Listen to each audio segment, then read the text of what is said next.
पंचमुखी हनुमान की पौराणिक कथा। बजरंगबली की जय, हनुमान बाबा की जय। जब जब संसार में अंधकार ने डेरा डाला है, तब तक पंचमुखी हनुमान ने दिव्यता से प्रकाश फैलाया है। यह केवल एक रूप नहीं, यह वह ज्वाला है जो हर भक्त के भीतर सुलगती है जब वह राम काज में जुटता है। आइए सुनते हैं पंचमुखी हनुमान की पावन और अद्भुत महिमा।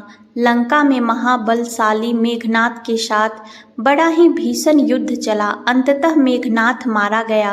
रावण, जो अब तक मद में चूर था, राम, सीता, खास तौर पर लक्ष्मण के पराक्रम को सुनकर थोड़ा तनाव में आया। रावण को कुछ दोहे याद आ गए। इन दोहों को देखकर रावण की माता कैकसी ने कहा, पुत्र, तू पाताल में बसे अपने दो भाइयों को क्यों भूल गया? तू अपने मित्रों को क्यों भूल गया? रावण को याद आया कि हाँ, वह अपने बचपन के मित्रों को भूल गया। अहिरावण और महिरावण लंका का राजा बनने के बाद उसने उनकी सुध नहीं ली थी। उसे यह भी याद आया कि यह दोनों तंत्र मंत्र के महापंडित हैं, जादू टोने के धनी हैं और माँ कामाक्षी के परम भक्त हैं। अब रावण को कुछ आशा बंधी। उसने सोचा, अगर यह दोनों भाई मेरी सहायता करें तो राम लक्ष्मण को हराया जा सकता है। श्री राम की सेना ने लंका के बाहर डेरा डाल रखा था और भगवान राम तथा लक्ष्मण की कुटिया सुबेल पर्वत पर थी। विभीषण, जो लंका में राम के लिए गुप्तचरी कर रहे थे, वे राम को बताएं कि यहाँ बहुत जादू टोने और तंत्र मंत्र चलाए जा सकते हैं, इसलिए सुरक्षा कड़ी कर दी जाए। राम को हनुमान पर सबसे अधिक भरोसा था, इसलिए उन्होंने हनुमान से कहा, अब हमारी रक्षा का जिम्मा हनुमान तुम्हारा है। हनुमान जी ने तुरंत एक सुरक्षा घेरा खींच दिया जो तांत्रिक और मायावी शक्तियों से बचाने वाला था। इस घेरे के भीतर कोई तांत्रिक शक्ति नहीं छुप सकती थी, घुस सकती थी। रावण और महिरावण जब राम लक्ष्मण को पकड़ने आए तो सुरक्षा घेरे से टकराकर लौट गए। वे मायावी और शक्तियों से भी राम लक्ष्मण के पास नहीं पहुंच सके। तब उन्होंने एक योजना बनाई। उन्होंने एक मायावी स्त्री का रूप धारण किया और एक रात जब सब सो रहे थे, राम और लक्ष्मण को सोते हुए उठा लिया और उन्हें पाताल ले गए। किसी को कुछ पता नहीं चला। विभीषण को कुछ अनहोनी का आभास हुआ। उन्होंने तुरंत हनुमान को बुलाया और कहा, लगता है कि राम और लक्ष्मण किसी मायावी स्त्री की चपेट में आ गए हैं, तुरंत उनकी खोज करो। हनुमान जी अपने असली रूप में लंका में नहीं घुस सकते थे, इसलिए उन्होंने पक्षी का रूप धारण किया और निकुंभला नगर पहुंचे। वहां उन्होंने एक कबूतर और कबूतरी को बातें करते सुना। कबूतर ने कहा, अब रावण की विजय निश्चित है। अहिरावण और महिरावण ने राम और लक्ष्मण को माँ कामाक्षी की बलि चढ़ाने के लिए पाताल ले गए हैं। हनुमान जी यह सुनकर चौंक गए। वे तुरंत रसातल की ओर चल पड़े। वहां एक अद्भुत द्वारपाल खड़ा था, जिसका आधा शरीर वानर और आधा मछली का था। उसने हनुमान जी को रोका और कहा, तुम पाताल नहीं जा सकते, पहले मुझे हराना होगा। दोनों में भयंकर युद्ध हुआ। वह द्वारपाल बहुत शक्तिशाली था, लेकिन अंततः हनुमान जी ने उसे हरा दिया। हनुमान जी ने उससे पूछा, वीर, तुम कौन हो? तुम्हारा शरीर भी विचित्र है। उसने उत्तर दिया, मैं हनुमान का पुत्र हूँ और एक मछली से उत्पन्न हुआ हूँ। मेरा नाम मकरध्वज है।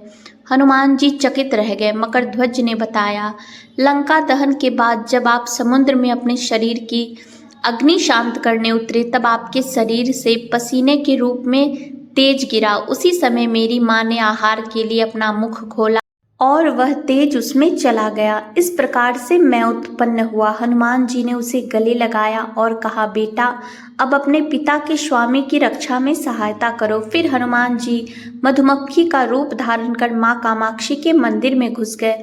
उन्होंने देवी को प्रणाम किया और पूछा, माँ, क्या आप सचमुच राम और लक्ष्मण की बलि चाहती हैं?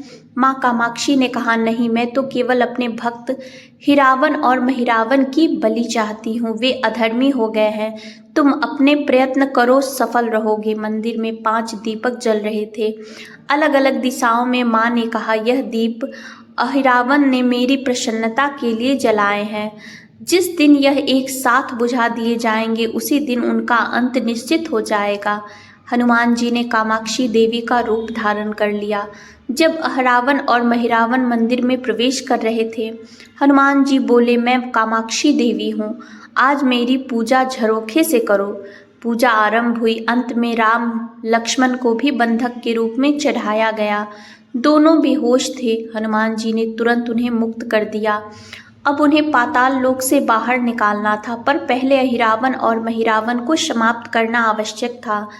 हनुमान जी ने मकरध्वज से कहा, राम और लक्ष्मण की रक्षा करना, मैं युद्ध के लिए जा रहा हूँ। अहिरावण और महिरावण की शक्ति यह थी कि वे मरने के बाद फिर जीवित हो जाते थे और हर बार नया रूप धारण कर लेते थे। मकरध्वज ने बताया कि अहिरावण की पत्नी नागकन्या चित्रसेना उससे प्रसन्न नहीं है और वह हिरावन के रहस्यों को जानती है। हनुमान जी उसके पास गए और सहायता मांगी। चित्रसेना ने कहा, मैं तभी रहस्य बताऊंगी जब मेरी इच्छा पूरी होगी। यदि आप मेरा विवाह राम से करवाने का वचन दे तो मैं अहिरावण की मृत्यु का रहस्य बता दूंगी।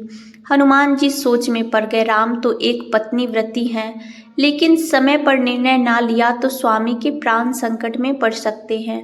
हनुमान जी ने युक्ति निकाली, मैं तुम्हारी शर्त स्वीकार करता हूँ, पर हमारी भी एक शर्त है। विवाह तभी होगा जब तुम दोनों पलंग पर एक साथ बैठो और वह पलंग नहीं टूटे। यदि टूटा तो उसे अपशगुन मानकर मैं वचन से पीछे हट जाऊंगा। चित्रसेना सहमत हो गई। उसने बताया, अहिरावण और महिरावण ने बचपन में एक भ्रमरी भंवरा की जान बचाई थी। उसने वचन लिया था कि वह अपनी जाति सहित उनकी रक्षा करेगी। वे अमृत से युक्त है और जब तक वे भ्रमर जीवित है उन्हें मारा नहीं जा सकता। हनुमान जी ने सारे भ्रमरों का नाश कर दिया। अंतिम भ्रम उनके चरणों में गिर पड़ा और प्राण रक्षा की याचना की। हनुमान जी ने उसे छोड़ दिया। अब पंचदीप बुझाने की बारी थी। हनुमान जी ने पंचमुखी रूप धारण किया। पूर्व दिशा में हनुमान मुख, दक्षिण में नरसिंह, पश्चिम में गरुड़, उत्तर में वराह और आकाश की ओर हयग्रीव। पांचों दीपक एक साथ बुझा दिए। अब राक्षस बार बार जीवित नहीं हो सकते थे। दोनों राक्षस मारे गए। हनुमान जी ने राम लक्ष्मण को होश में लाया। चित्रसेना भी वहां पहुंची और राम से विवाह करने की प्रार्थना की। हनुमान जी ने कहा, प्रभु, इसके कारण हम सफल हो सके, कृपा कर इसे मुक्ति दे। राम मुस्कुराए और कहा, मैंने एक पत्नीव्रत धर्म लिया है, पर मैं तुम्हें अगले जन्म में सत्यभामा रूप में अपनी पत्नी बनाऊंगा। यह सुनकर चित्रसेना प्रसन्न हो गई और अग्नि में प्रवेश कर अगला जन्म लेने चली गई। हनुमान जी मकरध्वज और राम लक्ष्मण सहित सुबेल पर्वत पर लौट आए। जय पंचमुखी हनुमान। प्रेम से बोलिए जय श्री राम, जय बजरंगबली जी।